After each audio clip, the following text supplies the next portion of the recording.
Mantle didn't hide anything. You could see Mantle's whole life on his face.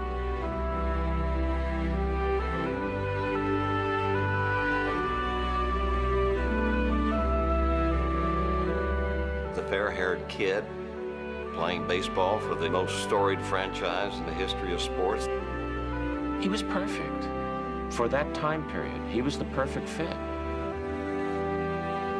He wasn't larger than life, he was life. But yet, he still had this aura about him that he was just like one of us. On the ball field, there was something very dignified and heroic about the way he carried himself. But Mickey's life overall was not always a study in dignity. A lot of sadness, there's a lot of regret, and there's a lot of tragedy involved. He was a stronger, bigger man when he knew he was dying than he ever was in life. He was a bad boy sometimes, but when he was good, he was very, very good.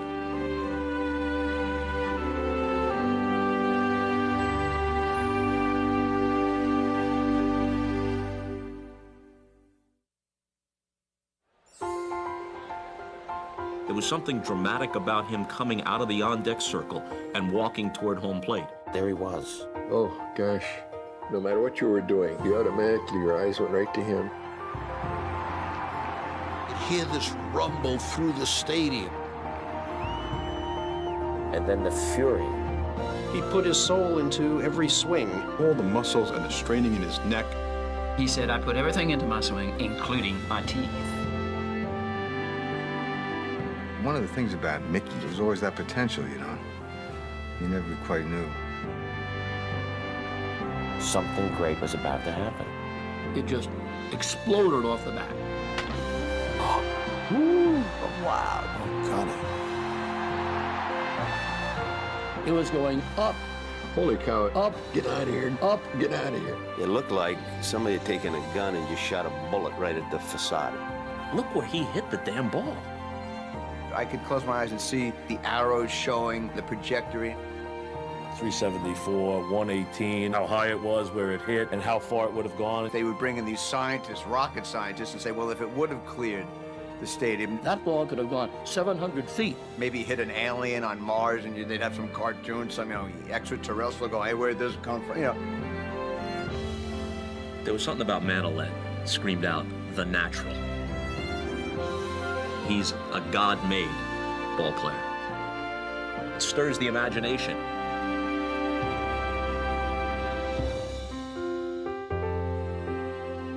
You could make a case that no one in the history of sport ever fit a team, a town, and a time more perfectly than Mickey Mantle. From the early 1950s and into the 60s, the Mick was the quintessential American athlete, the center fielder and centerpiece of the most dominant and visible team in sport, the New York Yankees. Nick, how would we do today out at the stadium? We won 2 games, yeah. How did you do? Well, I got 3 hits. 3 hits. You don't want to mention that one of them was a home run, do you? Number 41, ladies and gentlemen. He was humble and often shy. Attention made him uncomfortable, but he could not escape it.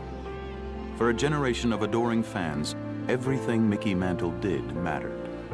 The way he smiled, the way he ran out his 536 home runs, the way he played 18 big league seasons through crippling injuries and late-night carousing. And even when his playing days passed and his 3 MVP awards and 7 World Series championships had been committed to memory, those same people embraced the Mick's private struggles. Their childhood hero proved just as flawed and human as they were. To them, Mickey Mantle always mattered. He was a true American icon, fair-haired, innocent, indestructible. But up close, he was blemished and vulnerable. An almost mythical character raised in the Dust Bowl at the height of the Great Depression. As far from the big city as one could get. There's Elsie's Cafe, that's where we ate dinner at. Down Main Street in Commerce was Highway 66. We go down and sit on that rail and watch these people go by, going, I guess it's California or New York. Wasn't stopping in Commerce. The vast majority of the people around here, somewhere or another, were attached to the mines. Mutt worked most of the time underground. He was what we all called a ground boss. They dug shafts. They may be 200 feet deep. They may be 450 feet deep. It was dangerous. There were lots of people killed. And most of the deaths were from huge slabs falling upon people. It was into that dark world of danger and death and the zinc mines of his hard-working father that Mickey Charles Mantle was born on October 20th, 1931. He was the oldest child of Mutt and Lovell Mantle of Commerce, Oklahoma, a likable and mischievous kid from the start. He was a great kid. Everybody wanted to be around Mickey because he had good ideas about things to do. He'd come up with all these games that was fun for him, but I'm not for sure everybody else in the game was having that much fun a lot of times, you know. He'd take us out to the chat piles, and I had a BB gun. He'd line us up, count to 10, and we had to be a certain distance away or we'd get pelted pretty good. I was a majorette in the band. He and his friends came to the football game. I thought Mick was the most handsome guy I ever saw. He had a crew cut and he had the Commerce High football jacket on. They called him the Commerce Comet. He was fast and fearless, no matter which sport he played. But Mickey Mantle was born into baseball. He was named after his father's favorite player, Mickey Cochran, the Hall of Fame catcher from the Detroit Tigers. And with baseball in their blood, father and son formed an uncommon bond with the game and each other. The biggest thing in his life was when his dad took him to St. Louis to see the Cardinals. My dad didn't drive at probably 35 miles an hour. It was 300 miles to St. Louis. It took us more than a day to get there. Mickey would always say, "Dad, I can run faster than you're going." He'd say, "Okay, get out." He certainly didn't want his children following in his footsteps. He wanted Mickey to have a better life. And he had a great love for baseball. Mutt was very serious about his training of Mickey. Dad got off work at 4 o'clock. Mickey had to be here every day. He'd always be right here as soon as his dad got home. It was trouble, big trouble, if he wasn't here on time. They had a little old plate down there, and he'd stand up at the plate. They practiced until you couldn't see. He would pitch right-handed, and my granddad would pitch left-handed to him. He was teaching Mickey how to switch hit. He got to where he could hit a lot of home runs. He could hit them a long ways. Now, we did get to chase balls around on the other side of the house when they went over there. You never seen him without a baseball bat. They played for hours and hours. They were obsessed. Mutt was pretty hard on him. Mick told me I could do really, really good in a ball game, and Dad never said, "You did well." He said, "You can do better." That really made Mick try even harder to please him. He'd have done anything in the world for his father. Soon after high school, Mantle signed a contract with the New York Yankees. In the minors, he was an erratic shortstop, but he could hit.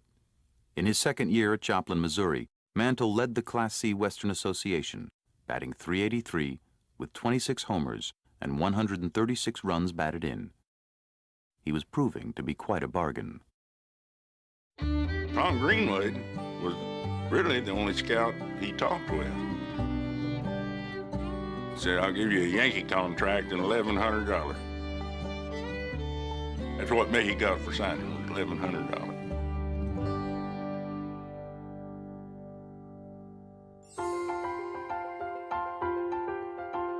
Mickey Mantle came to the Yankees in '51. Casey Stengel, the manager of the Yankees, promoted him, talked about him endlessly through that first spring training.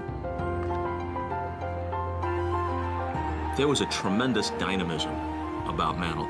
He was like a runaway Mustang. Mickey could do it all. He could run. Oh boy, could he run. They said, watch this kid. He could run like a deer. One morning, they were going to see how fast everybody was, and they lined up all the outfielders. When he ran, it looked like the other guys were standing still. We found out he could run like a deer. Where did this guy come from? Mantle looked like the kid that delivered your paper, the high noon sun. The hayseed from Oklahoma, literally carrying a $7 suitcase.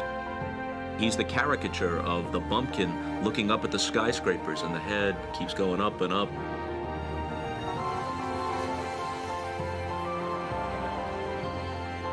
We stayed at the Concourse Plaza Hotel, and we got to be very good friends. I was 19 years old, and he was 18 years old. We had dress codes, and Mickey would buy some lousy ties.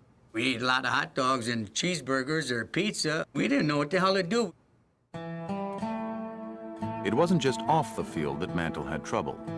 After a dazzling spring and a hot start to the '51 season, Mickey struggled. Maybe the Yanks had made a mistake in sewing the number 6 to his uniform. A not-so-subtle hint that he was expected to follow in the mythic footsteps of numbers 3 through 5, the last of whom was entering his final season. He never had time to settle in. The moment he set foot in Yankee Stadium, the first day, he was the heir, the successor to Ruth and Gehrig and DiMaggio. Boy, that's a load to put on a 19-year-old kid from Commerce, Oklahoma. There were fans that booed him every time he came to the plate. Wait a second, he's supposed to be the next great one, but he doesn't play that way. He makes mistakes. He strikes out too much, and watching him kick his glove and break his helmet and show temper and pout, things they never saw from the great DiMaggio, was a very, very hard transition for Yankee fans. You're striking out and people calling you a bum, go back to Oklahoma, and Joe really never was friendly with Mick. You know, he never really tried to make him welcome to the team. When Mickey came with the Yankees in '51, Joe DiMaggio didn't talk to him for half the season. Having the fans and the media put on him the burden of the great Yankee icon just overwhelmed him. On July 15th, manager Casey Stengel told a still struggling Mantle he was being sent to the minors in Kansas City. There, Mickey's hitting troubles continued, but by fate, he was just a short drive from Oklahoma and his father, Mutt. He was down in the dumps. His dad decided he should go to Kansas City and visit with him, and did. And when he got there, Mick told him, he said, I think I may as well quit. I think I may as well give up the game. Give him a real good tongue lashing. That's all the guts you have, then get your stuff together. We'll go home. I'll put you to work in the mines. You can do that the rest of your life, just like I'm done. He wanted his dad to sympathize with him, and he did not. They talked most of the night. Mutt was hoping he wouldn't pack his bags. He said, well, Dad, I want to stay here, and I want to try to make a go of it. All right, if you stay here, he said, I want you to quit acting like a baby and get out there and play ball like you can. That bristled him up, and boy, he went back there, and I mean, he started hitting that ball.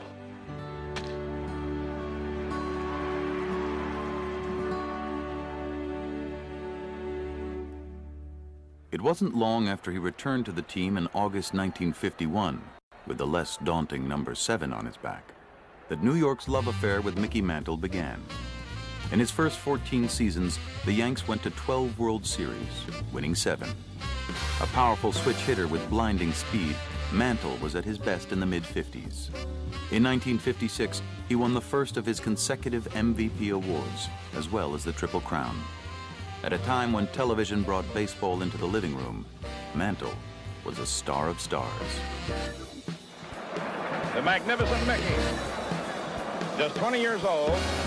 There's a liner to left center for a base hit. Here comes McDougal, rounding third, coming in to score. Mantle backing up and makes the catch. That ball is going, it is gone. Yankee Stadium, Madison Avenue, Main Street. The Mick was popular everywhere. Women loved him, men admired him, and every kid wanted to grow up to be just like him. If you're going to build a baseball player from scratch, you'd go, just forget the plans, him. Just make it him. He could do everything. He was so fast. The power was amazing. When you're a little kid, you went, oh my God. It was a comet with a hat on. There was a fury. There was an explosiveness that was very, very appealing. Mantle brought an energy and just brought a wildness to the plate. Mantle's at-bats were explosions. Boom! Mantle belts it over the fence in right field. The ball would go, Meow! And there it goes across Bedford Avenue and deep into a parking lot. And what was sort of ironic is that occasionally he would lay down a bunt.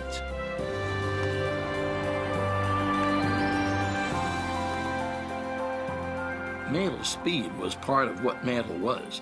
I mean, he was extraordinary, getting down to first base, getting around the bases. You just count sometimes how great a fielder he was.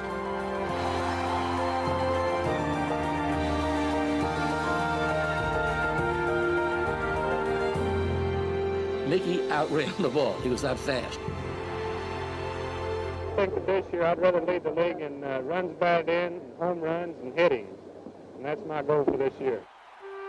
He was such a leader, it picked you up as a team. You know you could never be on his level.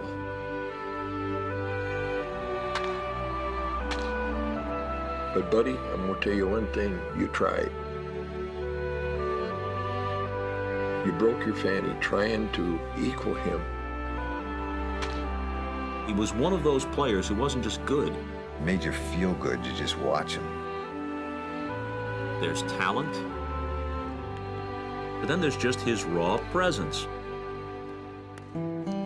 First of all, he looked like he was from Central Casting. He was dashing, he was handsome. And he was graceful. He had a boyish look about him all the time and a great smile, and he smiled a lot. You saw Mickey Mantle and you liked him? The all shucks part of his personality was very endearing. When I come up to the big leagues, I was a shuffling, grinning, head-ducking country boy. That charming drawl, that country boy bullshit was great, you know. And he was absolutely ripped. He stretched those pinstripes to their limits in his upper body. And no steroids. He didn't need steroids. In fact, we didn't know how to spell it back then. He was the first person that you saw in your life who was bigger than life.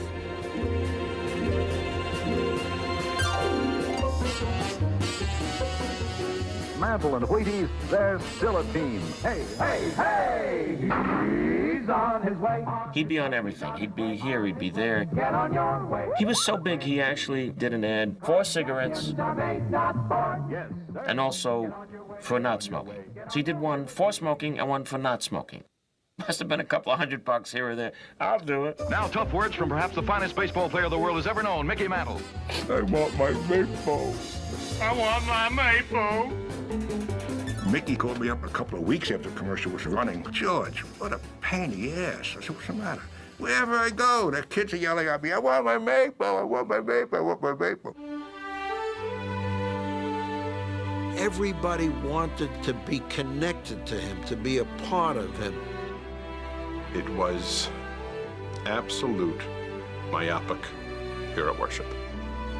He was the most important thing in our lives. Kids were painting number 7 on their T-shirts. Everybody had his righty and lefty batting stance down pat.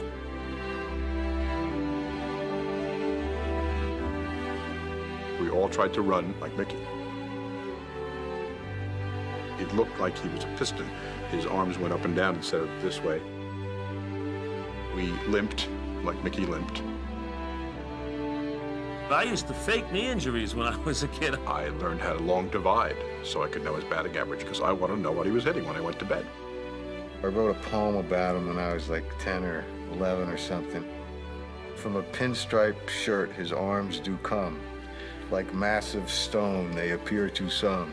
For these are arms that compare with few. When a normal man wanted make two. And it kind of went on for a while.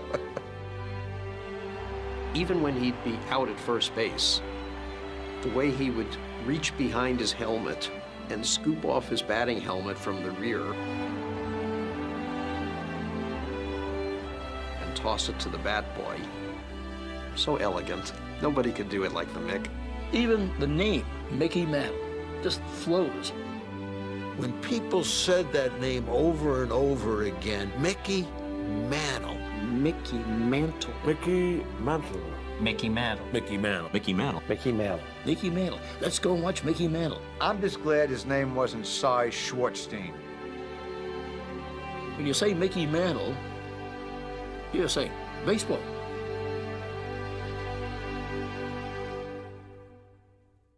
He just was like Superman.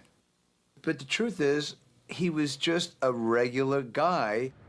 He just did the little things all the time, and he just had this little smirk on his face.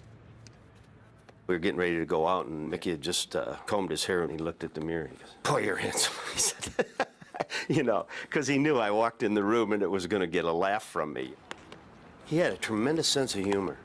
I was the first guy to bring hair dry in the clubhouse. He put powder in it one day. I turned it on. I turned white. You know, that was Mantle.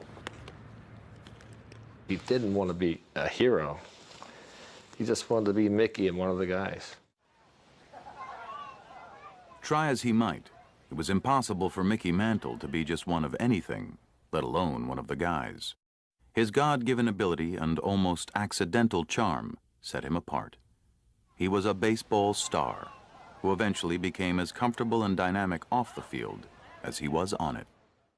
His eyes were so big and so wide open, he quickly learned that there was a lot of fun to be had in New York City. The other Yankee players took his gee-whiz attitude and they said, "All right, kid, we're going to show you the big town." And they took him to the nightclubs in New York, to the Copacabana, to the Latin Quarter, and he became a regular at Toots Shor's restaurant. They'd go out and hang out at Toots Shor with Sinatra. They felt like they were special, like they owned that town. Watch a movie from the 50s. The star of the show's got a cigarette in one hand and a drink in the other. It was cool to drink. They drink, they chase women. We always had something to do. At about 11 o'clock, I said, "I'm going home." I said, "I have to catch tomorrow." "You guys do what you want." "Well, wait till you talk to Whitey. He'll tell you some stories." They've all been told 100 times, and I have nothing new to add to it.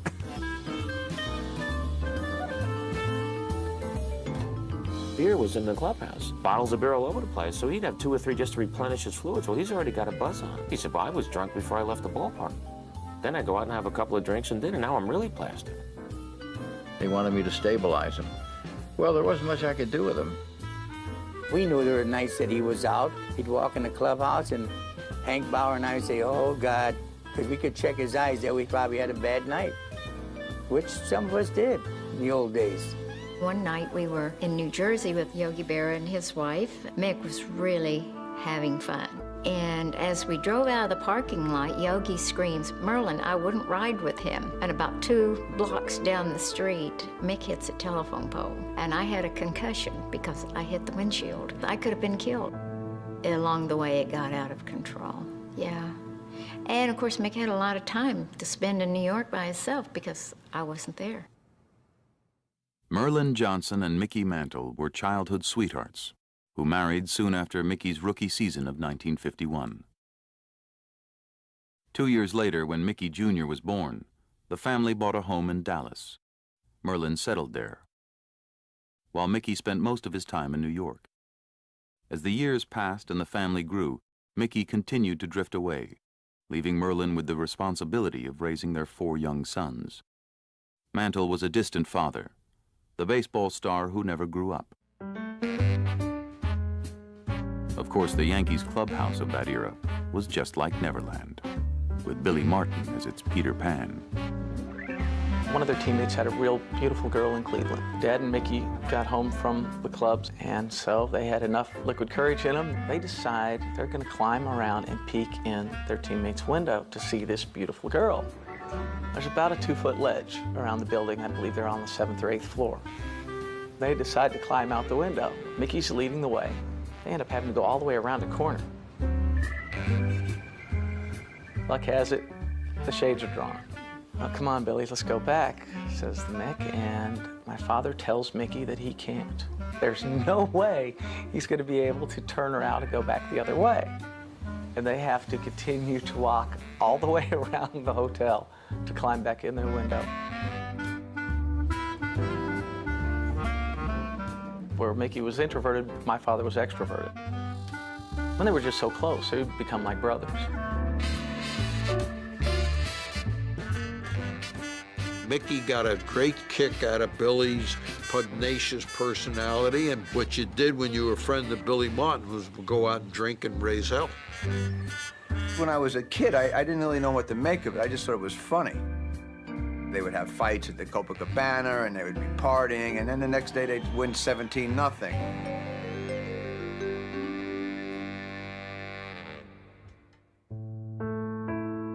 We were staying in the St. Moritz. We were watching the Honeymooners. Right in the middle of the program, he turned to me. "Hey, Blanche," he said, "do you ever think about dying?" I said, "Are you really concerned about that?" He says, "Yeah." Mantle's fears were far from unfounded. Early death was in his blood. When he was 13, he watched his grandfather die from Hodgkin's disease. 2 of his uncles were also taken young, each before the age of 35, again from Hodgkin's. Mickey was convinced he would meet the same fate, especially when he watched firsthand his father begin to succumb to that same horrible disease during a bittersweet World Series visit. He came to the World Series the first time he ever saw me play baseball in New York. He came to the series in 1951, and that's when I hurt my knee. DiMaggio was playing center field, and Mickey was in right. And it was a fly ball hit between the 2 of them. At the last second, Joe hollered, "I got it." And Mickey slipped on that drainage thing out in right center field. He just absolutely stopped flat like this.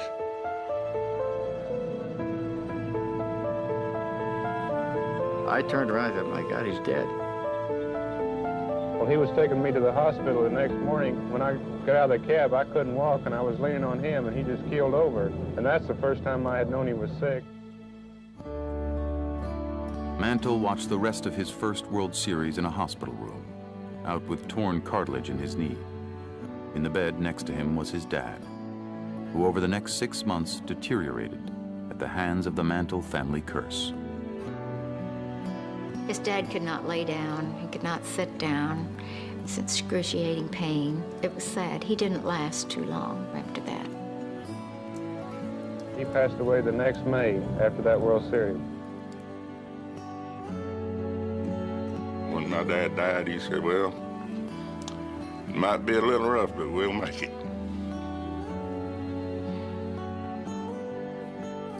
I don't know what we would have done if it hadn't been for Mickey after Dad died, because There was us 4 kids still at home. But we got a check every time he got paid.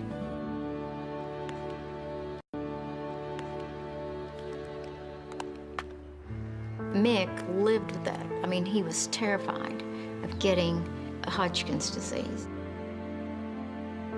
It just never was the same for Mick, because he needed him so much. I've lived without a dad since I'm 15. Mickey was 18, so I know that feeling. I know that loss when you do something great. You want to pick up the phone and say, hey, you want to look in the stands and see him go. When you don't have it, it's a big hole, and you either come to grips with it and value the good times, or you remain this hurt little kid and do stuff to make it try to disappear. And that's what he tried to do. This young kid inherits fear. He inherits, I'm next. He inherits a death sentence. I'm gonna die before I'm 40. That fear drove him to despair. It drove him to the bottle. It drove him to, who gives a shit? I'm a dead man. Mickey Mantle lived the rest of his life with emotional and physical pain. It was difficult to tell which took more of a toll, although it's hard to imagine how he played at all with 15 bone fractures over the course of his career. He played with every kind of imaginable injury that an athlete could possibly have.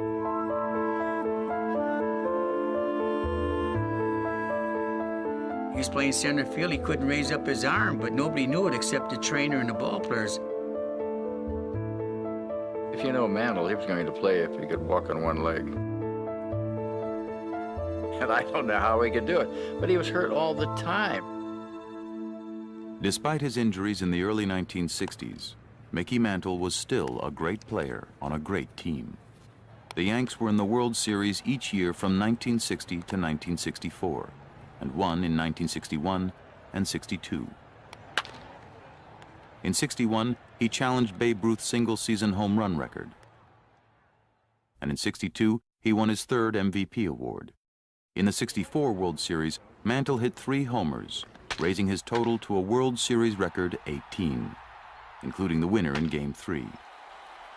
It was his last great October moment, as decades of Yankee dominance came to a sudden end.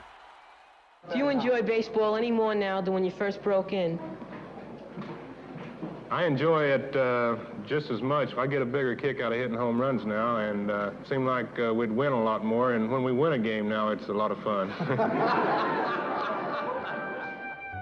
After averaging 37 home runs a year his previous 10 seasons, Mickey Mantle never topped 23 after 1964. And once a lock to bat 300, the Mick was a .250 hitter his final years in pinstripes. It was as painful to watch as it had become for him to play. He used to wrap himself every day, you know, both legs, all the way up to the thigh, down to the ankle with these big, thick cushion wraps. You take that big swing and go down on one knee like that, and you just feel the pain, you know? Yeah, it was tough. He'd run into third base and like sort of tiptoes because he couldn't come to a sudden stop. What's he doing at first base? We wanted to win so bad. I've seen him go 0 for 4, and we lose by 1 run, and he'd go down and start crying. And there's my idol down there crying, and it was sad. You could feel that he was going down. It's never depicted more precisely than Mother's Day '67, when he hits the 500th home run on what is a dank, early spring day. Watch him go around the bases that day.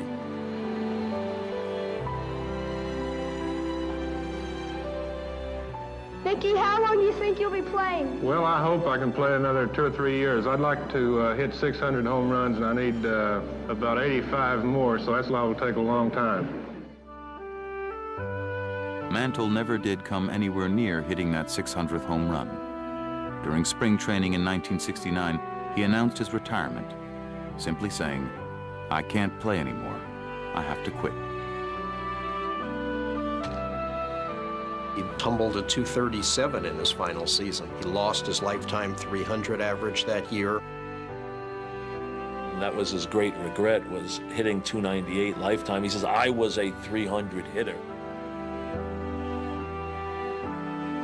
This is one of the proudest moments I've ever had on this hallowed baseball ground.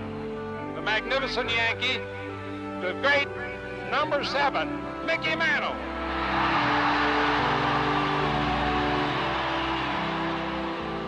I've often wondered how a man who knew he was going to die could stand here and say that he was the luckiest man in the world. But now I think I know how Lou Gehrig felt.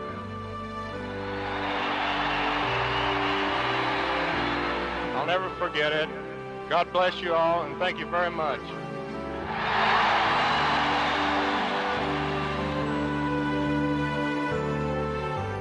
Mickey was a lost child without baseball. And he had nightmares. In one, he was always trying to leg out an infield hit. And he never got it, never made it. The other dream he had was he was late getting to the ballpark. He heard his name being called. He couldn't find a gate that was open. And he could see Billy and Yogi and Whitey. And he was trying to crawl through this fence.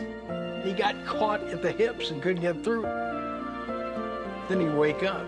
He always felt he didn't do well enough.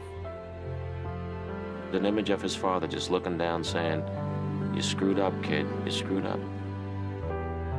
He never could be what his father wanted for him or expected of him.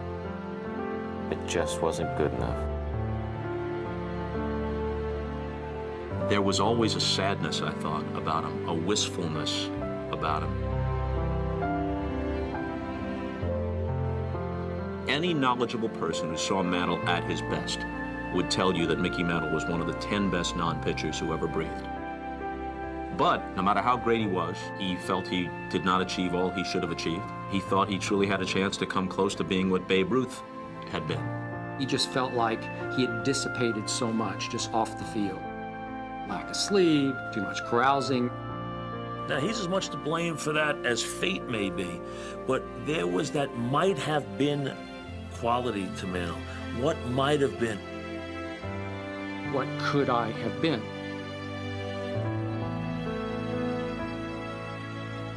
When we got out of baseball, we were broke.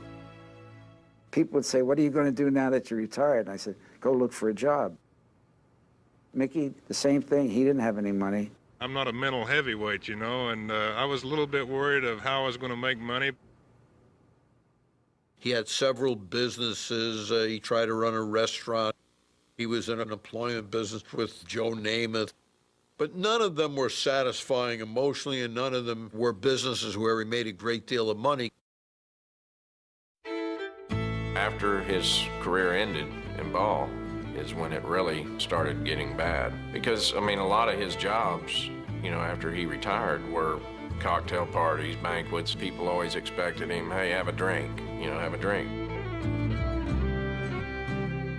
That's how he dealt with the people. He was a shy person, a few drinks, and he was the life of the party.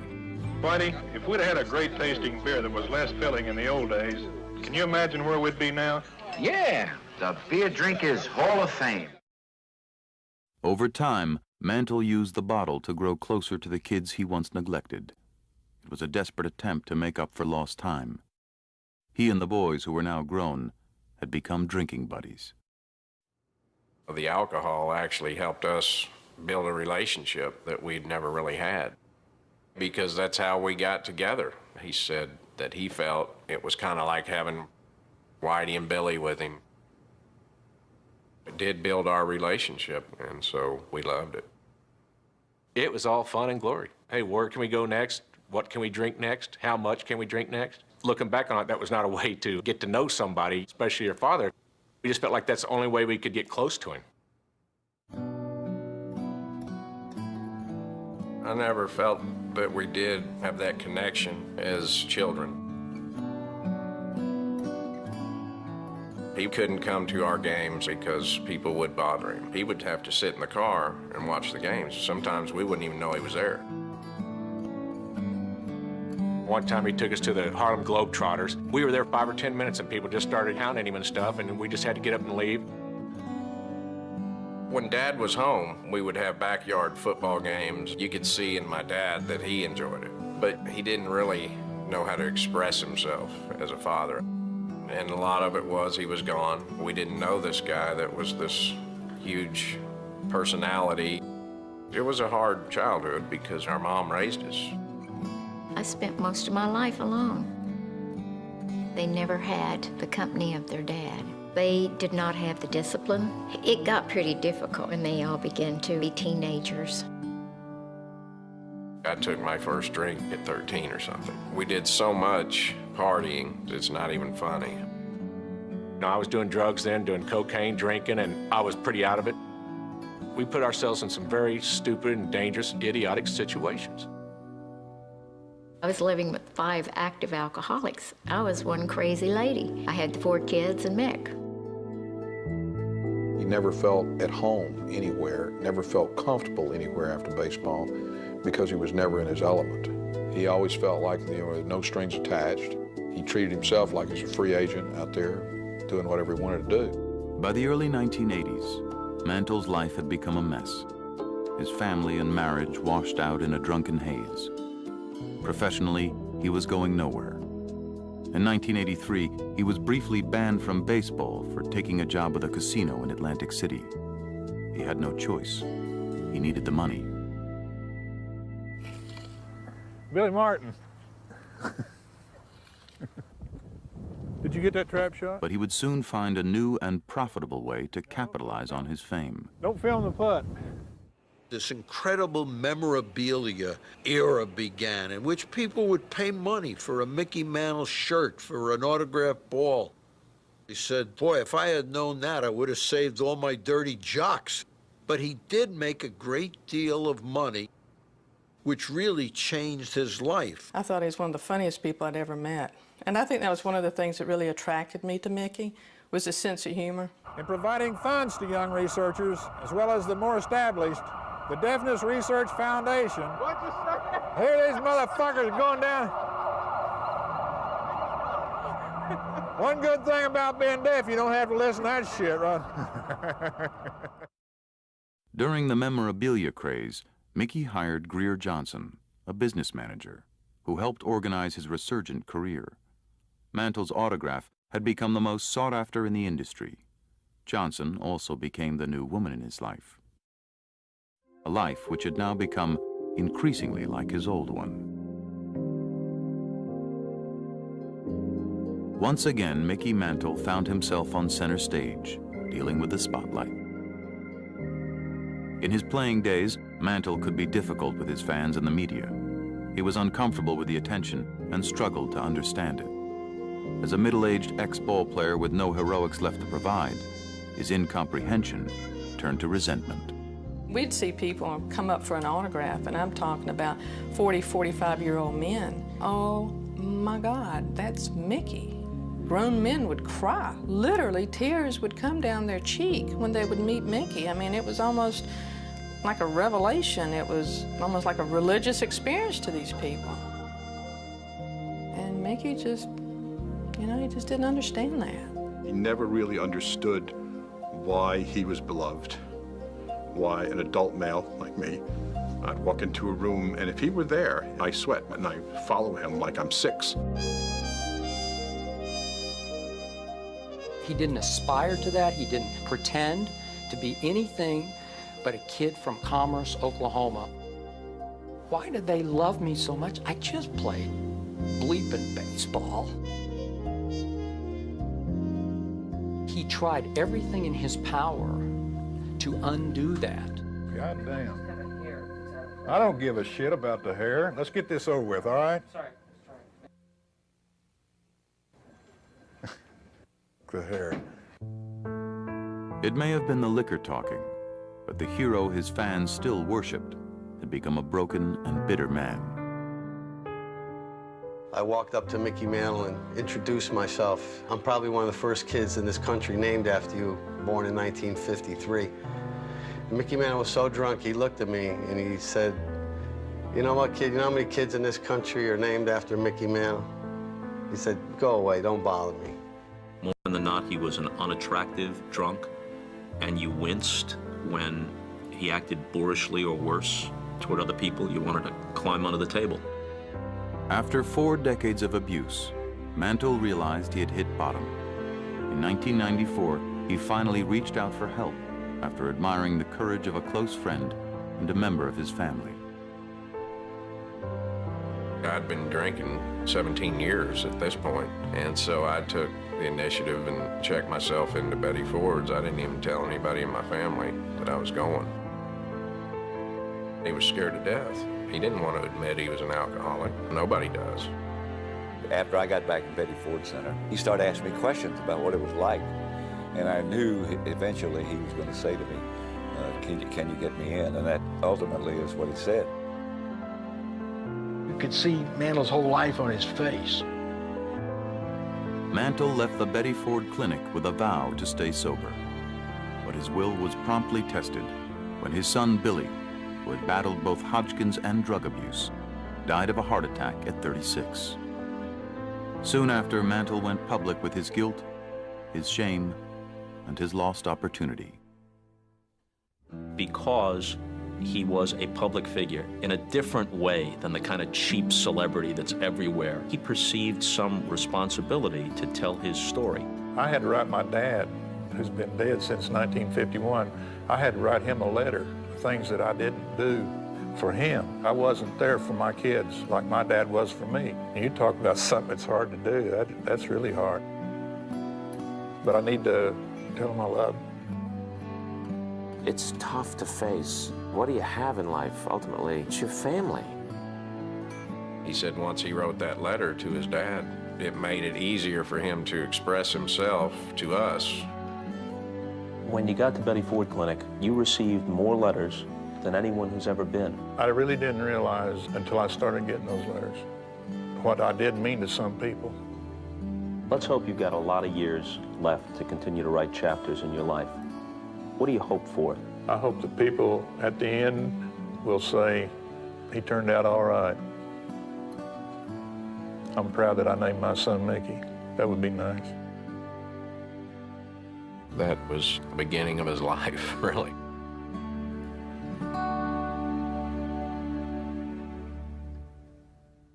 After his public acknowledgement, Mickey Mantle was at peace, for perhaps the first time in his life. Over the next 18 months, he embraced sobriety and became a better, happier man than he'd ever been. He proved he could overcome drinking, but in the end, not the abuse on his body the drinking had caused. Mickey was sick, in need of a new liver, and after just 2 days of waiting, one was found. His liver tests were getting worse, and if he hadn't gotten transplanted when he did, he wouldn't have lasted another week. Mickey Mantle went into surgery about 4:30 this morning local time. The liver transplant operation is expected to last 4 to 6 hours. Once the surgery was over, the whole question that we had anticipated, did you pass other patients to do him? Why did he get one so quickly? There are a lot of people out there who absolutely believe to this day, no matter what facts they hear, they believe that Mickey Mantle got preferential treatment. But I am here to tell you that I was there and I know that he didn't. The donor's information was input into the computer, blood group, body size, that sort of thing. And when the list popped out, Mickey Mantle's name was first. As soon as he was physically able, Mickey Mantle was moved to make a public plea, as memorable as any of his mammoth home runs. There is a sense of tragedy, a beat-up, wan Mickey Mantle. But he wanted to send a message. I would like to say to the kids out there to take a good, you talk about a role model, this is a role model, don't be like me, you know? I mean, God gave me a body, ability to play baseball, and that's what I wanted to do. It was just wasted. I was given so much. I blew it. The famous line that he always had half-truth in it. It started out as a joke, but he said if you'd have known he was going to live that long, you'd have taken better care of himself. He said, I did things wrong, and he says, I made mistakes. Don't live like I did. He wanted people to know that he woke up and saw the mistake he made. And that wasn't any way to live your life. As a son, it was just very uplifting. I want to start giving something back. It seems to me like all I've done is just take. He had the heart of a lion. He was so brave that it just made you thrilled to just know him. I think that took more courage than anything. It was a great message to the kids. In my mind, he's as strong in a batter's box and as sturdy of leg as he's ever been in his life. And he faced it with more strength and more courage than he may have even thought that he had himself. It was his greatest hour. It was his greatest message. Because that had some effect on people. It's Mantle, it's the Mick, and he's on TV telling millions of people, I helped myself too little too late. But what he did do was help thousands, if not millions of other people think twice about letting their lives get out of control. Intent on making amends for a life he felt he'd thrown away, Mantle started a foundation to raise awareness of the importance of organ donation. Its impact was immediate, as donations increased across the country. Mantle looked forward to witnessing the creation of a new legacy, a heroism he could understand, saving lives. But it wasn't to be. During his liver transplant, doctors had found cancer. At first, they believed it was treatable, but within a month, they realized they faced an unusually aggressive strain. Hi, this is Mick. About 2 weeks ago, the doctors found a couple of spots of cancer in my lungs. I'm hoping to get back to feeling as good as I did when I first left here, about 6 weeks ago. I'd like to again thank everyone for all your thoughts and prayers. You've been great. And if you'd like to do something really great, be a donor. I told him that this was a problem that we didn't have a cure for. Well, we were floored. They basically said, there's no hope.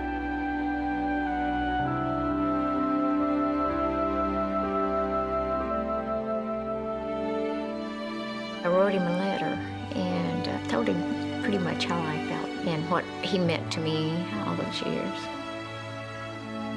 He knew that I loved him. I wanted everything to be okay with us before he died.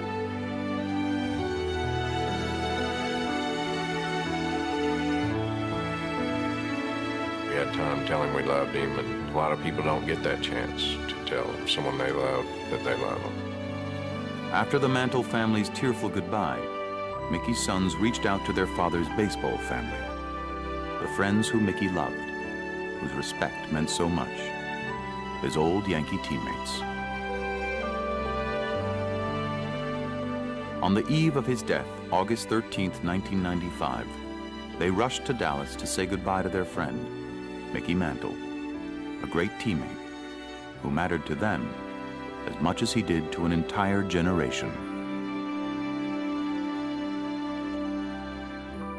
When we hugged each other, we grabbed our hands, and he says, I love you guys. I love you both. And we said, we love you too.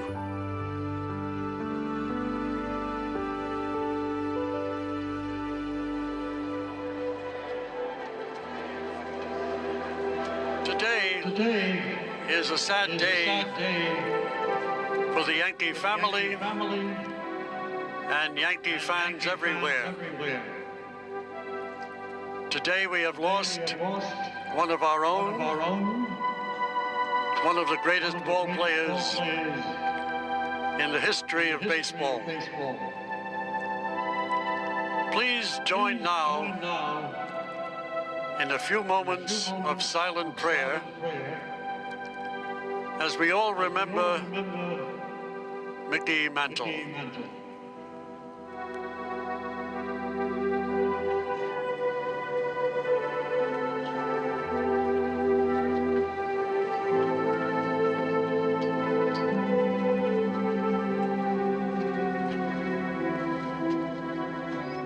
Every boy builds a shrine to some baseball hero.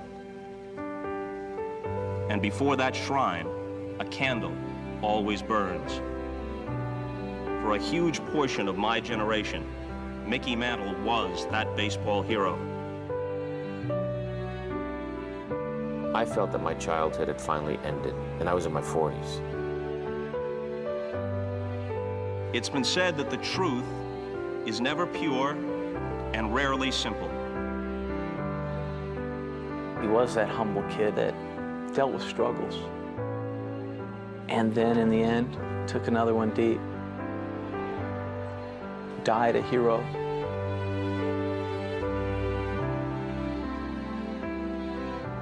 The emotional truths of childhood have a power that transcend objective fact. They stay with us through all the years. They say you never forget your first love. There's a part of him that you carry with you your whole life. It doesn't ever go away. None of us, Mickey included, would want to be held to account for every moment of our lives. But how many of us can say that our best moments were as magnificent as his? His mystique and his aura is a legacy that'll never die. It'll go on forever and ever and ever.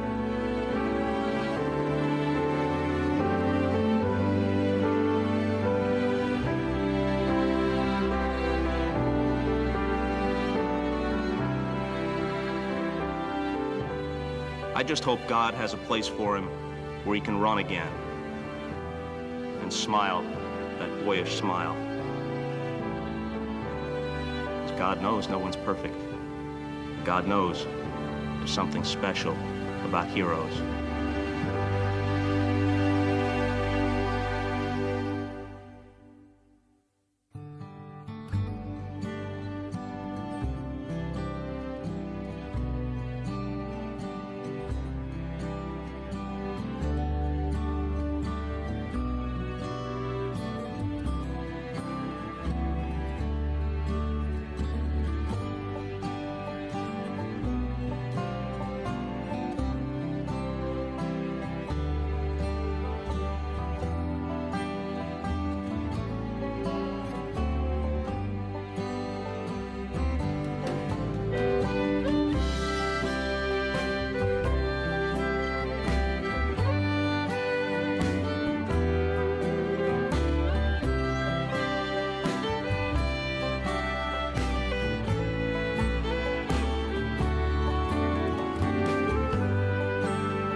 This has been a presentation of HBO Sports.